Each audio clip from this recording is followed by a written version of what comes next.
আসসালামু আলাইকুম viewers, welcome to Bangla food. প্রিয় দর্শক, আজকে আমি আপনাদের জন্য নিয়ে এসেছি চমৎকার একটি রেসিপি। এই রমজানে ইফতারের সময় আমরা সবাই কম বেশি ছোলা বুট খেয়ে থাকি। তো আজকে আমি আপনাদের জন্য নিয়ে এসেছি কিভাবে ছোলা বুট খুব সহজেই ঘরে বসে তৈরি করা যায়। তো চলুন দেখে নেই কি কি উপকরণ লাগবে আমাদের।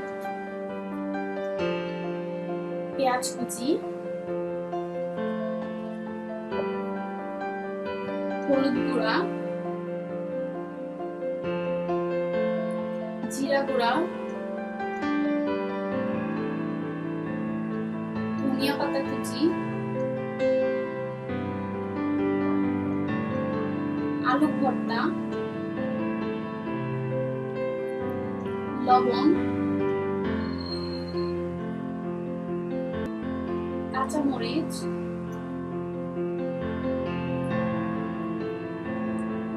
সিদ্ধ ছোলা বুট। আমি ছোলা বুটগুলো রাতে ভিজিয়ে নিয়েছি এবং রান্না করার কিছুক্ষণ আগে সিদ্ধ করে নিয়েছি। রসুন বাটা, আদা বাটা।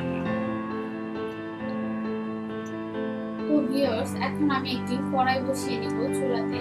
তাতে 1 কাপ পরিমাণ তেল দিয়ে নেব। তো আমার তেল দেওয়া হয়ে গিয়েছে এবং তেলগুলো গরমও হয়ে গিয়েছে। তো আমি এতে 1/2 কাপ পরিমাণ পেঁয়াজ কুচি দিয়ে নেব।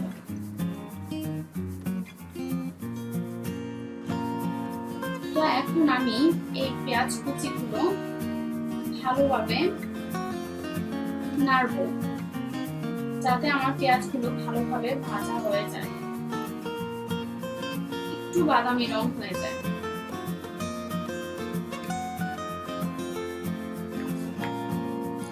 তো এখন আমি কয়েকটা কাঁচামরিচ দিয়ে নিব।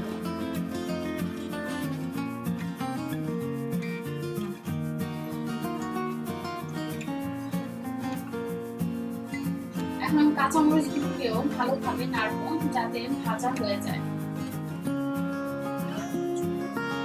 আমি এখন 1 চামচ রসুন বাটা দিয়ে নেব।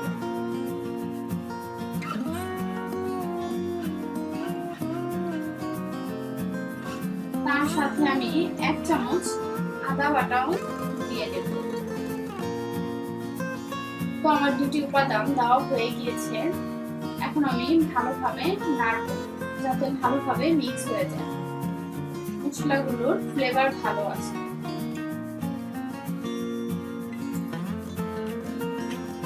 তো আমি নেড়ে ভাজা ভাজা করে নিব।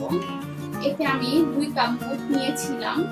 তো বুটগুলো এখন এই তেলের ভাজাতে ঢেলে দেব, সেদ্ধ করা বুটগুলো। আমি সবগুলো বুট ঢেলে দিলাম। এখন আমি বুটগুলো ভালোভাবে নাড়বো, যাতে করে পেঁয়াজের ফ্লেভারগুলো, মশলার ফ্লেভারগুলো ভালো আসে। তো আমি এতে কিছু হলুদ দিয়ে দিব, 1/2 চা চামচ, যাতে করে এটা দেখতে সুন্দর লাগে এবং স্মেল ভালো আসে এতে।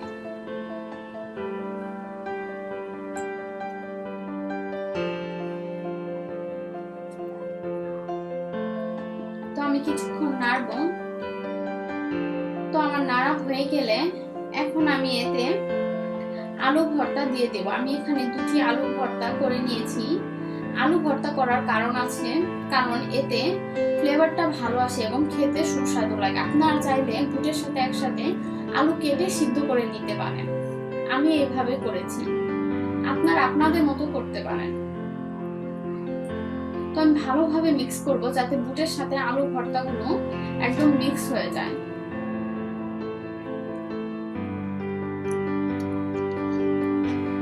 তো আমি এখন এতে পরিমাণ জিরার গুঁড়ো দিয়ে নেব, এতে করে এতে স্মেল ভালো আসে। আমি খুব ভালো স্মেল পাচ্ছি।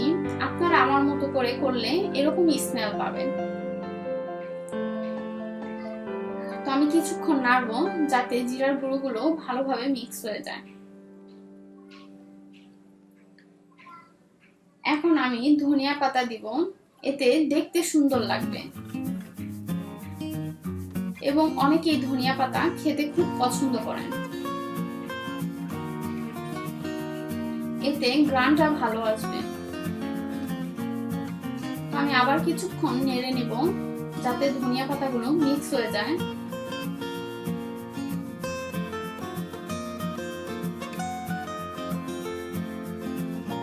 আমি এতে এখন লবণ অ্যাড করে দেব।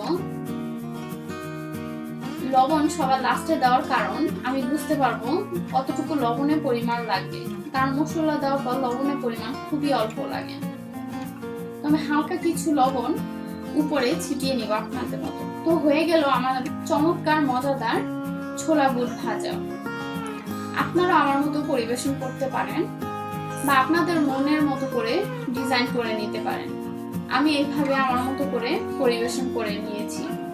সো ভিউয়ার্স, রেসিপিটি যদি আপনাদের ভালো লেগে থাকে তাহলে ভিডিওটিতে একটি লাইক দিন।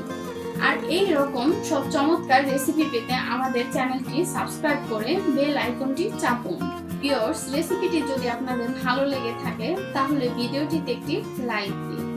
আর এই রকম সব চমৎকার রেসিপি পেতে আমাদের চ্যানেলটি সাবস্ক্রাইব করে বেল আইকনটি চাপুন, যাতে আপলোড করার সাথে সাথে নতুন সব ভিডিও দেখতে পারেন। আর এই রেসিপিটি বা চ্যানেলটি সম্পর্কে আপনাদের কোনো মূল্যবান মতামত থাকলে আমাদেরকে জানাতে কমেন্ট করুন। আর অবশ্যই ভিডিও থেকে আপনি উপকৃত হয়ে থাকলে বন্ধুদের সাথে শেয়ার করুন। হাজির হব আবার নতুন কোনো সব চমৎকার রেসিপি নিয়ে। আল্লাহ হাফেজ।